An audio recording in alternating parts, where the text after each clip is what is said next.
Refraction के बारे में पहले भी हमने फर्स्ट चैप्टर में पढ़ा था कि लाइट जब एक मीडियम से दूसरे ट्रांसपेरेंट मीडियम में एंटर करती है तो लाइट क्या होती है, अपने एक्चुअल पाथ से बेंड हो जाती है। This phenomena of bending of light when it change its medium is known as refraction. Similarly अगर हमारा एटमॉस्फेयर कौन सा, हमारा अर्थ, आप बताइए हमारी जो अर्थ होती है वो चारों तरफ गैसेस से घिरी हुई होती है, सराउंडेड बाय द गैसेस। अब ये गैसेस जिनको अपन जनरली एयर भी बोलते हैं वो क्या होता है, एटमॉस्फेयर होता है। और इस एटमॉस्फेयर में जब लाइट ट्रेवल करती है तो उसको एक जैसी डेंसिटी नहीं मिलती है। जब लाइट सन से आती है, लाइट अगर चाहो तो स्टार्स देखते हो आप रात के टाइम पे खुले आसमान में, तो वो स्टार्स की लाइट या सन की लाइट अर्थ के एटमॉस्फेयर में एंटर करती है तो वो लाइट का मीडियम चेंज हो जाता है। क्यों चेंज हो जाता है? बिकॉज लाइट पहले स्पेस में थी, वैक्यूम था, कुछ भी नहीं था, and that it suddenly enter in A atmosphere of earth. और अर्थ का जो एटमॉस्फेयर है वो भी एक जैसा नहीं है।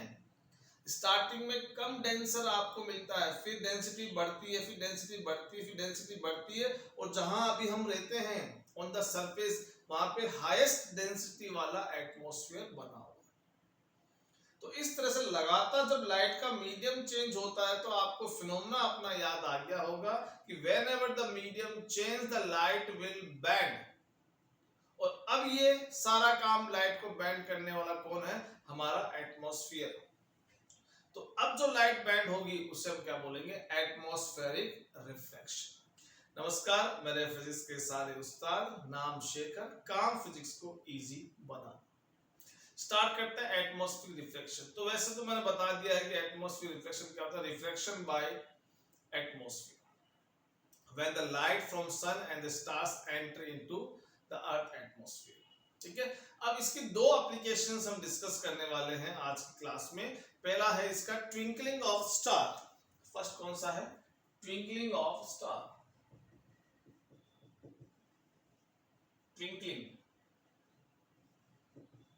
ट्विंकलिंग ऑफ स्टार, एक सितारे का चमकना, एक तारे का टिमटिमाना, twinkling of star.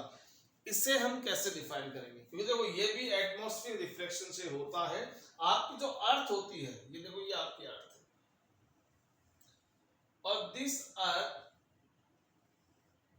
is surrounded by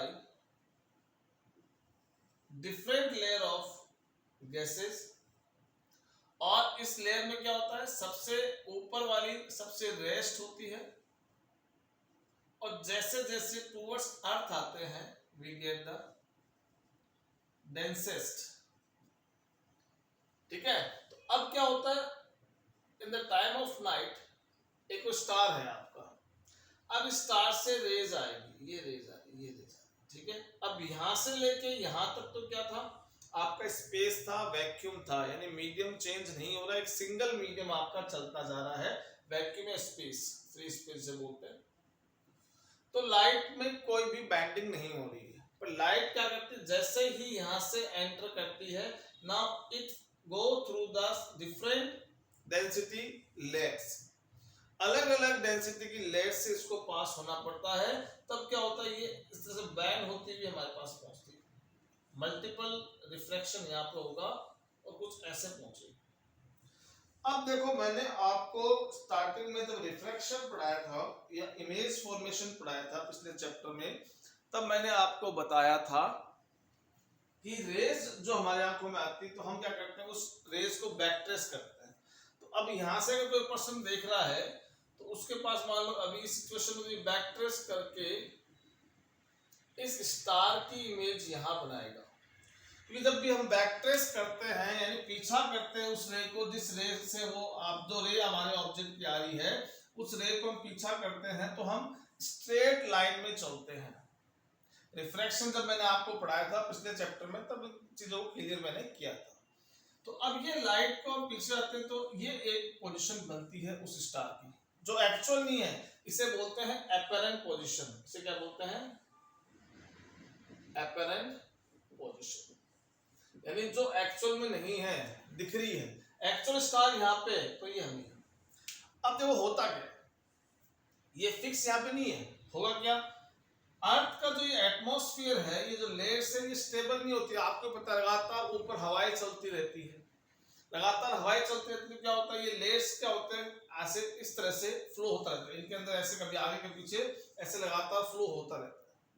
उससे क्या होता है हमारी फिक्स रे नहीं आती, कभी रे इधर से आ रही है, कभी इधर से आ रही है, कभी ऊपर से आ रही है, कभी यानी इसकी पोजीशन कभी यहाँ, कभी यहाँ, कभी यहाँ, कभी यहाँ, कभी यहाँ, कभी यहाँ, कभी यहाँ, कभी यहाँ, बार बार फ्रीक्वेंटली क्या हो रही है उसकी पोजीशन चेंज हो रही है।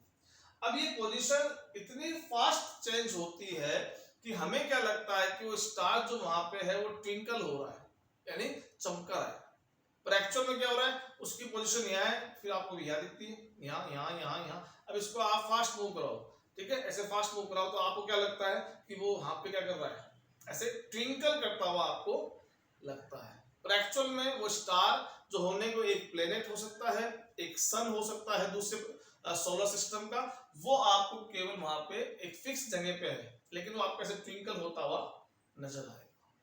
आगे बात समझ में, तो ये इसका बेसिक कॉज है ट्विंकलिंग ऑफ स्टार का। अब क्वेश्चन आते हैं कि सर एटमॉस्फेयर से तो मून की लाइट भी आती है, एटमॉस्फेयर से हमारे सन की लाइट भी आती है, ठीक है, और कई स्टार्स होते हैं वो ट्विंकल नहीं करते हैं, बहुत बड़े स्टार्स जो होते हैं वो ट्विंकल नहीं करते। तो इनका रीजन क्या है, क्यों वो ट्विंकल नहीं करे, उनकी भी रेस तो ऐसे ही एटमॉस्फेयर से थ्रू होके आएगी, उनका रीजन क्या है। देखिए मून हमारे बहुत पास में है, अब सपोज ये मून है, अर्थ से हमें मून ऐसा दिख रहा है, अब एक्चुअल देखो तो यहाँ पे बहुत सारे सोर्स मान लो आप, जैसे ये मान लो कि मून जो है वो बहुत सारे लाइट सोर्स से बना हुआ है, ऐसे बहुत सारे लाइट सोर्स से, और इनसे रे जब आएगी तो इन सबसे रे आएगी अपने पास, इन सबसे रे आके हमारे आंखों में पहुंचती है और सबको हम बैक ट्रेस करते हैं, ठीक है, तो सबके पास हम पहुंचते हैं। अब ये हर एक पॉइंट क्या कर रहा है, हर एक पॉइंट अपनी जगह, जैसे ये स्टार मोशन कर रहा था, वाइब्रेट कर रहा था चारों तरफ अपने, वैसे ही इसका मून का हर एक पॉइंट वहां पे क्या कर रहा है, मूव कर रहा है, लेकिन सब एक जगह ही मूव कर रहे हैं, तो वो हमें पता नहीं चलता है, लगता नहीं हमें कि कोई सा एक पॉइंट ट्विंकल कर रहा है, तो सब के सब वहीं ट्विंकल करें तो ऑन द एवरेज अपन देखें तो हमें ये फील होता ही नहीं है, जबकि हो रहा उनका भी रिफ्लेक्शन है, लेकिन इतने सारे हैं और वहीं आसपास आसपास सब मिल रहे हैं, तो कहीं भी ऐसा कोई स्पेस नहीं बनता है जहां पे बिल्कुल ब्लैंक हो जाए। जैसे यहाँ ये ब्लैंक हो गया, यहाँ ये ब्लैंक हो सकता है, यहाँ ये ब्लैंक हो सकता है, यानी हमें दो पोजीशन के बीच की डिस्टेंस का गैप दिख रहा है, यहाँ ऐसा नहीं होगा, यहाँ सारे के सारे एवरेज ट्विंकल करेंगे, लेकिन ये सब मिलकर वो मून की पूरी इमेज में दे देंगे, तो हमें यहाँ ट्विंकल फील नहीं होता है, ठीक है। तो रिफ्लेक्शन इनकी लाइट का भी होता है, रिफ्लेक्शन इनकी लाइट का भी होता है, लेकिन जो टिमटिमाना है, जो ट्विंकलिंग होना है, वो जो दूर के प्लैनेट्स है, दूर के स्टार्स है, उनका ही हो पाता है, जो पास के हैं उनका नहीं हो पाता है। तो ये बेसिक कॉज है ट्विंकलिंग का, कौन सा, एटमॉस्फेरिक रिफ्लेक्शन। ऐसे ही हमारे साथ सन के साथ भी होता है। सन में क्या होता है, देखिए सेकंड एप्लीकेशन है, दो ही एप्लीकेशन है अपने एनसीईआरटी में। Second is advance sunrise and delay sunset. Second application advance sunrise and delay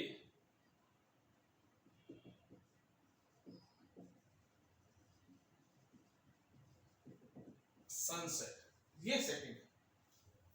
advance का मतलब क्या हुआ कि एक्चुअल में जो हमें लगा कि ज्योग्राफिकली इस टाइम पे हमारा सनराइज होना चाहिए, जो टाइम हम कैलकुलेट किया है वो उससे पहले ही सनराइज हो जाता है, और जो टाइम हमने ज्योग्राफिकली कैलकुलेट किया कि इस टाइम में हमारा सन क्या होना चाहिए, सेट हो जाना चाहिए, यानी सन डाउन हो जाना चाहिए, लेकिन सनसेट उसके भी कुछ टाइम बाद होता है। इसका भी बेसिक रीजन क्या है, एटमॉस्फेरिक रिफ्लेक्शन। इसको ऐसे समझिए, ये आप अर्थ का कर्व ले लीजिए और इस अर्थ के कर्व पे मान लो आप यहां हैं, ठीक है, और ये आपकी होरिजन है, ये आपकी होरिजन, ठीक है जी। अब क्या होता है, सन यहां होता है, ये मान लेता हूं मैं एटमॉस्फेयर बना हुआ है, ये जो मैं लेट्स ड्रॉ कर रहा हूं ना, ये तो आपका अर्थ है, और ये जो मैं लेट्स ड्रॉ कर रहा हूं ये क्या है, एटमॉस्फेयर बना हुआ है। तो देखो ज्योग्राफी में आपसे पूछूं, सपोज ये आपका एक सन है, ठीक है जी, सॉरी अर्थ है, ये आपका अर्थ है, ठीक है, इसको मैंने ऐसे दो पार्ट्स में डिवाइड कर दिया। अब सपोज अर्थ जब घूम रही है तो इस तरफ मान लो आपका सन है, मान लो अर्थ का रोटेशन ऐसे हो रहा है, ऐसे अर्थ अपनी एक्सिस पे रोटेट हो रही है और इस सन के चारों तरफ ऐसे घूम रही है। आगे बात समझ लो। अब ये देखो क्या होगा कि अगर मैं आपसे पूछूं कि यहाँ अगर अभी हमारी कंट्री या हमारा घर है तो अर्थ ऐसे रोटेट हो रही, तो धीरे धीरे हम कौन से पोर्शन जा रहे हैं, सन की तरफ। ये पोर्शन है, इसमें क्या होगा, डे होगा, इधर क्या होगा, बेसिक नॉलेज है, नाइट होगा। तो अब ये अपना घर है, वो अर्थ के साथ घूमता घूमता घूमता इस तरफ जा रहा है। इसका मतलब हम कहाँ जा रहे हैं, धीरे धीरे सन वाले डे वाले पार्ट में एंटर कर रहे हैं। डे वाला पार्ट मतलब धीरे धीरे अब हमारे कंट्री में सनराइज होने वाला है, दिन होने वाला है, ठीक है। तो हम सोचते हैं कि अभी यहाँ जब पहुंचेंगे तब हमें सनराइज दिखना चाहिए, लेकिन जब हम यहाँ पहुंचते हैं तो ही हमें क्या हो जाता है, सनराइज यानी उजाला दिखना शुरू हो जाता है, थोड़ी बहुत लाइट आनी शुरू हो जाती है।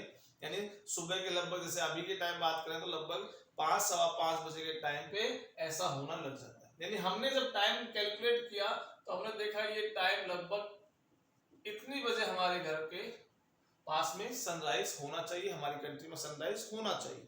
लेकिन हम क्या देख रहे हैं, जब 5:11 हुआ था तभी हमें रोशनी दिखने लग गई, आसमान थोड़ा सा चमकने लग गया। इसका मतलब सन रेज होने वाला है, सन की लाइट आने लग गई।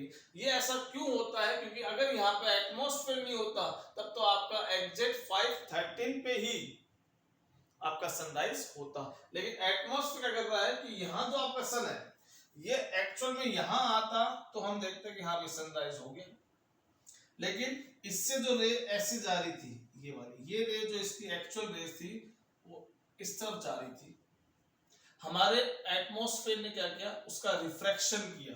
क्या किया, रिफ्रैक्शन किया। रिफ्रैक्शन करना मतलब उसको बैंड किया। तो ये रे जो सीधी स्ट्रेट जा रही थी, अर्थ का एटमॉस्फेयर आने से ये बैंड होके यहां पहुंच गई अपने पास। यानी 2 मिनट बाद सन यहाँ पहुंचता, सनराइज हो जाता हमारे कैलकुलेटेड टाइम के अकॉर्डिंग, लेकिन यहाँ राइज पहले आने लगी। अब जब हम इसको बैक ट्रेस करते हैं तो मैंने कहा था बैक ट्रेस में क्या करोगे, आप बिना मुड़े से जाओगे और आप क्या करते हो, सन की इमेज देखने की कोशिश करते हो। ये जो आपको सन दिख रहा है ये कौन सा है, अगेन अपरेंट सन है ये, और ये कौन सा सन है, एक्चुअल सन है। आगे बात समझ में, ये अपरेंट सन है, ये आपका एक्चुअल सन है। तो अब क्या हुआ, यहाँ आते, यानी इसका मतलब एक्चुअल सनराइज यहाँ होना चाहिए था, लेकिन वो यहाँ आते ही हो गया, टाइम से पहले हो गया। टाइम से पहले मतलब एडवांस सनराइज। क्या हो गया, एडवांस सनराइज। और यही प्रोसेस कब होगा, जब हम सनसेट का टाइम आएगा। जब सनसेट होना होगा तो हम सोचते हैं अब यहाँ आ गए हैं और इधर आते ही हमारा सनसेट हो जाना चाहिए। हम नाइट वाले पार्ट में आ गए हैं, नाइट में अंधेरा हो जाना चाहिए। लेकिन होता क्या है कि ये सन, ये अगेन यहाँ पे देखो ये एटमॉस्फेयर है, हम नाइट वाले पार्ट में घुस चुके हैं, अंधेरा हो जाना चाहिए, लेकिन फिर भी हमें हल्का सा उजाला दिखता है। जैसे आज के टाइम पे, गर्मी के टाइम पे लगभग 7:30 या 7:15 के आसपास क्या होता है, क्यों, उसमें क्या हो रहा है, ये जो सन की रेज जा रही है, स्ट्रेट जाती है, ये सन की रेज वो इधर एंटर बैंड होके आपके पास पहुंच जाती है। यानी अभी भी आपके कंट्री के अंदर सन की रेज आपको दिख रही है, यानी अभी आप एक्चुअल सनसेट नहीं कह सकते। और ये क्यों हो रहा है, क्योंकि ये जो रे है उसको बैंड करके हमारे पास लेके आ जाता है। तो ये जो बैंडिंग ऑफ लाइट है ड्यू टू एटमॉस्फेयर, वो क्या है, एटमॉस्फेरिक रिफ्लेक्शन। आगे बात समझ में। तो इस तरह से क्या होता है कि ऑन द एवरेज अपन निकाले तो 2 मिनट पहले तो आपका सनराइज हुआ और सनसेट हो जाना चाहिए था यहाँ पे, लेकिन 2 मिनट बाद में सनसेट हुआ है। तो 2 मिनट बाद मतलब डिले, लेट हो गया सनसेट, तो वो 2 मिनट बाद में होता है, ठीक है। इसका मतलब 4 मिनट का फर्क रहता है डे और नाइट में। 4 minute difference between the time period of day and night, अगर अपन पूरे साल का एवरेज निकालते हैं। तो आगे समझ में, ठीक है। तो ये दो अपनी बेसिक एनसीईआरटी की एप्लीकेशंस थी on the basis of atmospheric reflection, ठीक है। अब इस चैप्टर में एक लास्ट टॉपिक बचा है, स्कैटरिंग ऑफ लाइट। वो भी बड़ा इंटरेस्टिंग है, उसके लिए हम अगले वीडियो में मिलेंगे। Till then thank you so much.